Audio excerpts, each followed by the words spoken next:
Loaves and Fish's mission is to provide nutritious food in an atmosphere of kindness and respect to individuals in need who reside in Ayr, Devens, Dunstable, Groton, Harvard, Littleton, and Shirley. There are no income requirements. If you need help with food, visit loavesfishespantry.org or call us at 978-772-4627.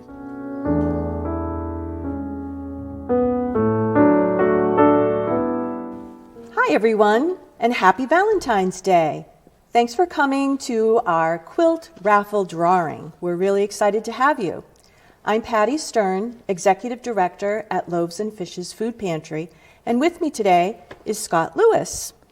I'm Scott Lewis, I'm a former board member at the pantry and an active volunteer in the communications and community outreach, and I'm delighted to be here with Patty today to talk about this quilt drawing. That's great. I thought maybe today, Scott, we'd talk just a little bit about the history of the pantry, since we have a very big event coming up that we're celebrating or acknowledging, and that's our 40th anniversary. So I just thought I'd take our viewers back to 1983, when our program started out as a hot meal program. And it was the brainchild of just a few women who in Harvard thought, our neighbors are hungry. What can we do to help them? So in that first year, they had 50 families. They served them, but they knew there was more that could be done. So shortly after that, they turned to a pantry kind of model, and we have that 40 years later. We actually have had a number of homes in Devens and in Ayr. We are now at 234 Barnum Road, and we purchased that place for $1 and a can of peas. I love telling that story. Thanks to Mass Development and their generosity, we have a beautiful home. We actually did some reconfiguration of it back in 2018 because we were running out of space. Many things have changed since 1983, but our mission remains the same, and that's to provide nutritious food in an atmosphere of kindness and respect to our neighbors who are struggling to make ends meet. I think one of the things that's really unique about Loaves and Fishes is that we not only give folks shelf-stable food like a lot of pantries do, but we're also providing them with fresh and frozen items and breads and pastries, milk vouchers to a local grocery store, eggs, everything you can think of, they have. And I think we're really fortunate to be able to do that, and we can only do that with the generosity of our community. Just so that folks get an idea of what our clients walk away with each time they visit, they receive approximately $300 to $400 worth of groceries, could be even as high as $500 with the prices of groceries now. So we think that that will really, really help them with their budgets. That obviously varies by family size. Absolutely, absolutely. And I think another really important piece about our program that's very unique is that we offer a counseling section. We have 2 counselors on deck. They're not doing in-depth counseling, but they are providing resources and referrals, so folks who are in a difficult situation will know where to turn for things like Mass Health or food stamps or fuel assistance. So that's all really important, and I think those things make us very unique. The pantry is an amazing operation, and some events have thrown challenges at the pantry in the last decade, these new 10 years since the 30-year anniversary when we did another big event. The federal government shut down. That brought new clients to the pantry that were not the families we normally see, and the pantry rose to that occasion and managed to help those folks out. And in turn, after the shutdown ended, we got some help back from some of those individuals and organizations. Until the pandemic, one of the things that the pantry did that made it a little different than other pantries, of course, was we were a client choice pantry, which meant clients came in and they went through the pantry like a grocery store and chose certain things from different categories based on their own tastes and needs. The pandemic threw a big challenge to that situation. We couldn't have all those people indoors and still operate, and in order to continue to feed people, we completely changed the pantry to a drive-through operation so that we could continue to help. We did 2 different teams of staff so that if one team had a person who caught COVID, the other team could keep operating. We made a lot of changes to accommodate that. And then more recently, we're growing and changing yet again. We've started to introduce an online ordering program, which is a really nice way for clients to be able to go online, tell us what they need before they come to pick it up, and make us more efficient at delivering the right kinds of foods for different dietary needs or cultural dietary influences and so forth. It's really been an exciting time at the pantry. Can you give us a little bit of information about sort of the size of the operation, the number of households that are fed? I sure can. Scott, you're one of our wonderful volunteers. We have close to 400 volunteers. You're one of them. You've actually been instrumental in making our online program work, so thank you for doing that. We truly appreciate that, and you've done so many other things for us. So our volunteers are a really big piece of our program. So 300 to 400 of those folks coming in, not on a daily basis, but doing all kinds of things to support the pantry, whether it's driving to pick up donations or sorting and stocking our inventory, or doing things like what you have to help us from a technology perspective. But the number of households we serve has really fluctuated in the past years. At our highest point, which was around the recession, around 2007, 2008, we served nearly 1,000 households, well over 2,000 individuals. And now we're down to about 700 households, but that's still significant. We're not going away anytime soon. Those 700 households or so last year visited about 5,300 times. It's a lot of visits and it's a lot of food. Our viewers might be interested to know that about 76% of those who come to our pantry, they earn less than $40,000 a year. Many of them are retired or disabled. They're not going away. They're going to continue to live on fixed incomes, and they're going to need us for the time to come. Some of the other things that I'm really proud of at the pantry is that 85 cents of every donation, every $1 that's donated goes directly towards client services. That's very important. You don't often find too many nonprofits that can say that that's how we spend our money. We spend it very wisely. So those are some of the current statistics. I'm not sure that we mentioned the communities that we service, and that's 7 communities in the area: Air, Devens, Dunstable, Groton, Harvard, Littleton, and Shirley. And of course, we'd never turn anyone away who came from outside of those communities.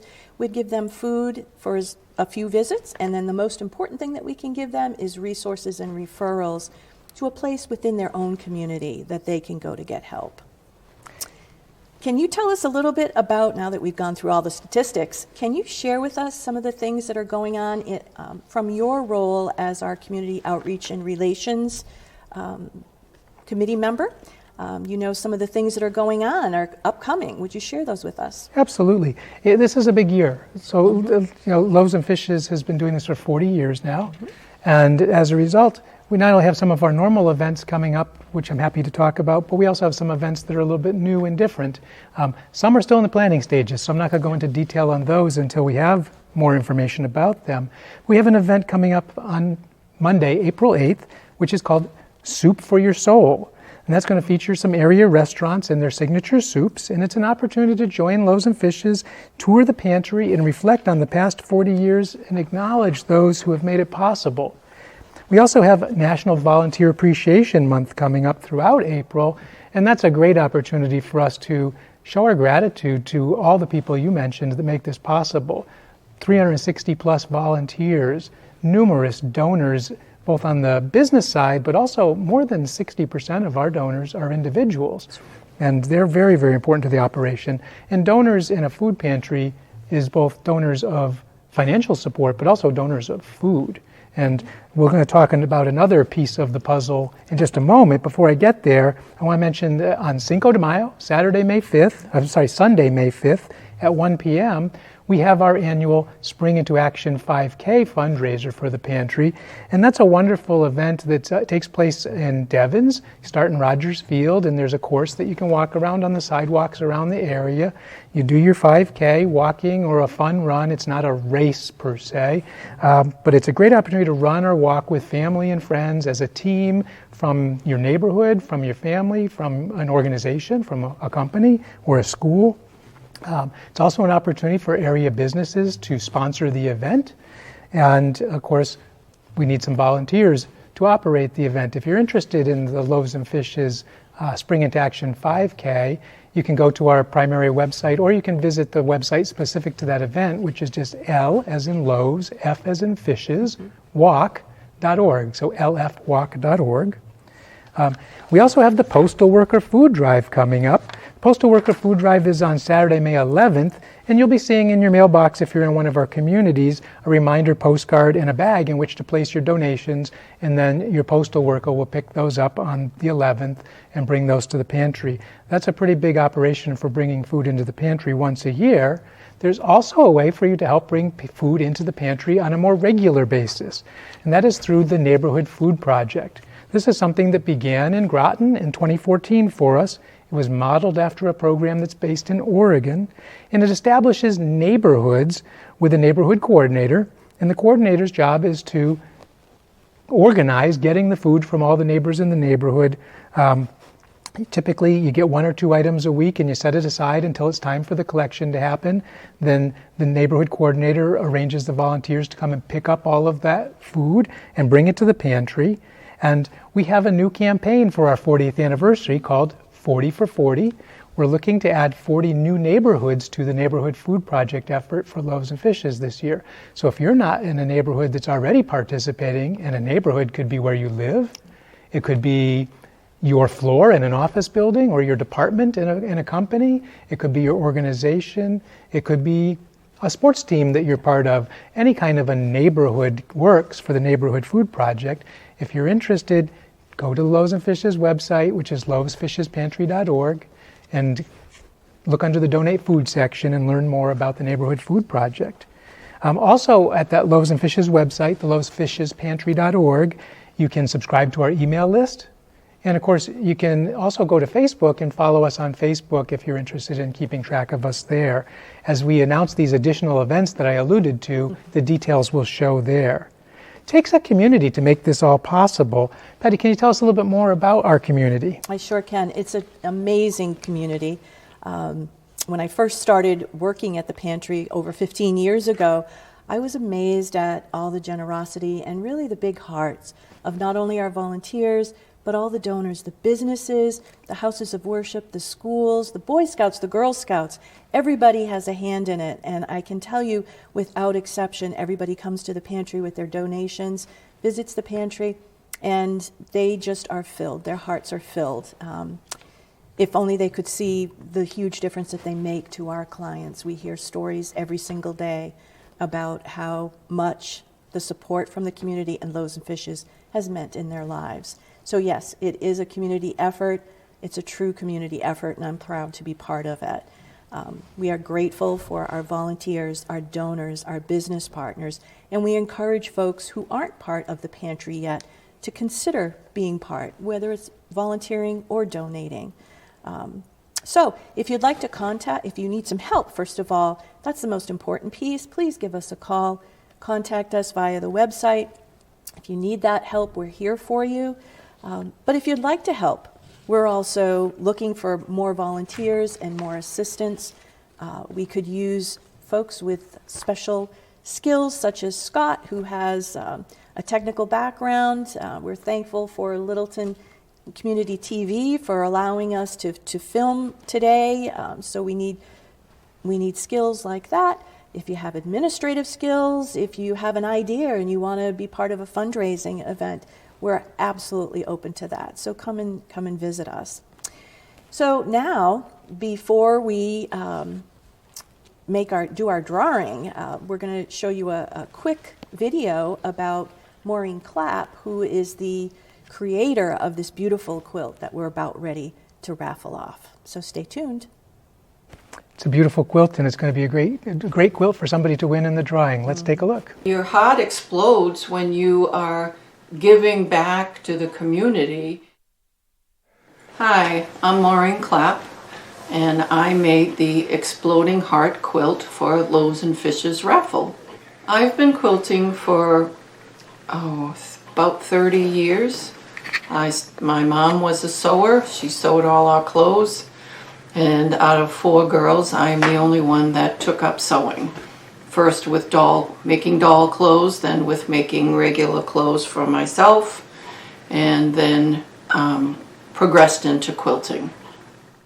So the Exploding Heart pattern by Slice of Pie Quilts, I had always wanted to make this pattern, and I made it once for my niece's graduation this past May. And I loved it so much, it came out so beautifully. I thought this would be a great raffle quilt to raffle off for a fundraiser. I had asked Patty if she would like me to make a quilt for a fundraiser if they ever had one, and she was very accepting to that idea. So the pattern is made up of half square triangles and quarter square triangles, and then all of those come together to make the pattern itself.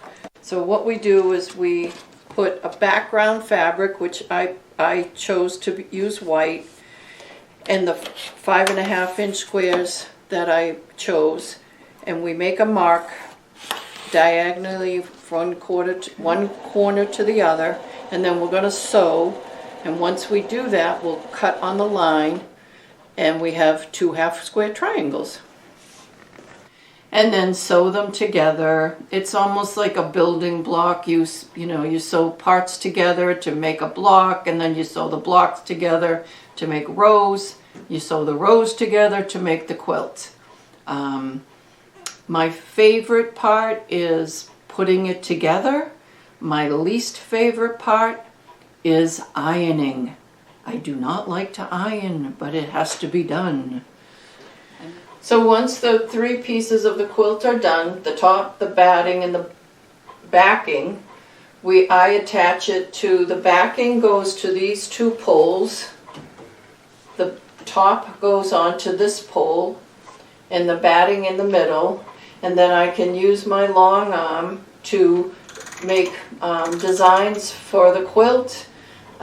Putting the 3 pieces together. This goes back and forth, up and down. It makes circles. I can use rulers to make straight lines and make designs. And then when it's all done, I have a quilt to either use for personal use, or the majority of my quilts I give away. I give to people so they can make money on their fundraisers. All of my quilts are machine washable, dryable. They're 100% cotton, and they're made to be enjoyed, to be used all the time.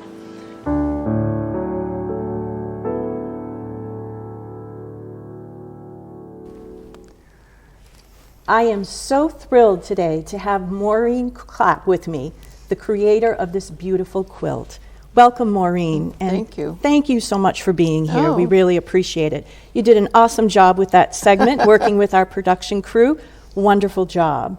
So I just want to have you remind me, how did you come to be with Loaves and Fishes as a volunteer?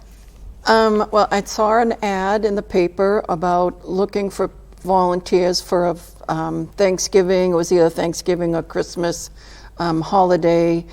And when I went, I really enjoyed the process. And that was quite a few years ago. I ended up taking a little bit of a break, and then came back during actually the pandemic, and at that point the pantry had all changed. But I like to do the sorting, and so it worked out well for me. So, yeah.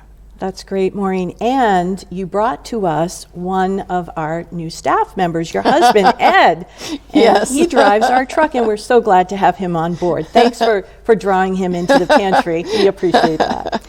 So this quilt is absolutely beautiful. Oh, thanks. You have truly perfected your craft. I have no idea how you do this, but You mentioned in the segment that you've been quilting for 30 years. That's pretty amazing. How many quilts have you made? We were talking about that. I probably have made over 50, maybe way more. As I said, most of them I give away.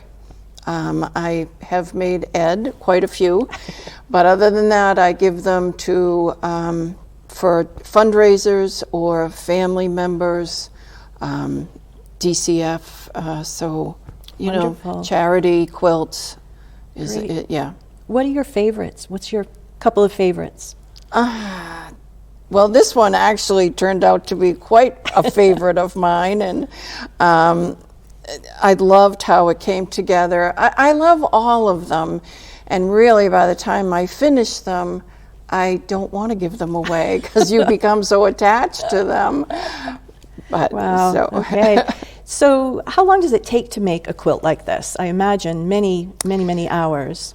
It is many hours of planning, cutting, ironing, which I don't like. We heard. And sewing. But, you know, it goes by fast, and as long as you're organized, it works out quite well. But yeah, and I try to give myself enough space, but I'm usually the person sewing the label on in the car as as Ed's driving me to whatever function I'm giving it away to. Very good. Very good. So is there any special way you get inspiration like for this one? What inspired you to do this one? What inspired me is the pattern itself. I really always loved the pattern and the fact that you could make it in just such bright colors. I love this particular designer of this fabric, and I knew it would work well for this pattern. That's great. The stitching is just so intricate. I wish our viewers could really see the stitching. Do you follow a pattern, or do you create it as you go? You use that big long arm machine. Does it do all the work for you? How does that all work? I do the work. It's all done by what's called free motion. So I'll pick a pattern that I like. It's either rulers or free motion, and then I'll just stand there and go to it. I wish I had your talent. I really do. You know, Maureen, something that hit me during the segment that you just did, it really touched me. You said, your heart explodes when you give back to the community. What does it mean to you to give back to your community? Well, to me, I mean, I love going to Loaves and Fishes and volunteering and know that I've done something really well for the day. And and also like this, like making a quilt for a raffle, and that money, it's twofold. Somebody gets the quilt, but you also get the money to use as you see fit for your fundraiser, and I think that's important to me too. Absolutely. You know, when you approached me and asked me if you could do a raffle for us, build a quilt, and you told me about the name of the quilt, Exploding Heart, it truly became my inspiration for the 40th anniversary, because that's what Loaves and Fishes is all about. It's all about heart. Right. And we have so many folks that are joining our team, whether they're volunteers or donors. They're giving of their heart, they're giving of their time, and they're helping their neighbors in need. And to me, it just comes right down to that one word, heart. I know that for the last 40 years, there have been so many generous volunteers and donors, and I imagine it will continue. We are fortunate to live in such a generous community, and you couldn't have chosen a better design than Exploding Heart. It's just perfect. So thank you, Maureen, for taking the time to spend a little bit of time with us and share with us your beautiful craft. And before we draw the lucky ticket, I thought I would take an opportunity to say thank you to everybody who purchased a ticket and participated in this raffle. We actually sold 942 tickets. Wow. It's amazing. And that translated to $1,680. And I can tell you, those funds will go a very long way to stocking our shelves, to providing nutritious food for our neighbors. And you know what? you just provided hope too through your efforts. So we really appreciate that. So happy. So shall we get to the drawing? Yes. All right, Yes. you're up. Oh. Go right ahead. Pick that So lucky exciting. winner. Do we have a drum roll We're somewhere? going to mix them all around. Yep. See? Oh, All right. I'm nervous. Okay, Here We're comes gonna the go. lucky one. this is it. Oh, you get to read it. Claudette H. Claudette H., we will be in touch with you. You are the proud owner of this beautiful quilt. We can't wait to meet you. I'm sure Maureen will want to meet you as well. So Congratulations. Yes, we'll be in touch really soon. So again, Maureen, thank you so much for your time you. today and all of your effort. And to everybody who participated in this raffle, we really appreciate it. We appreciate you joining us today for a few moments to learn a little bit about the pantry.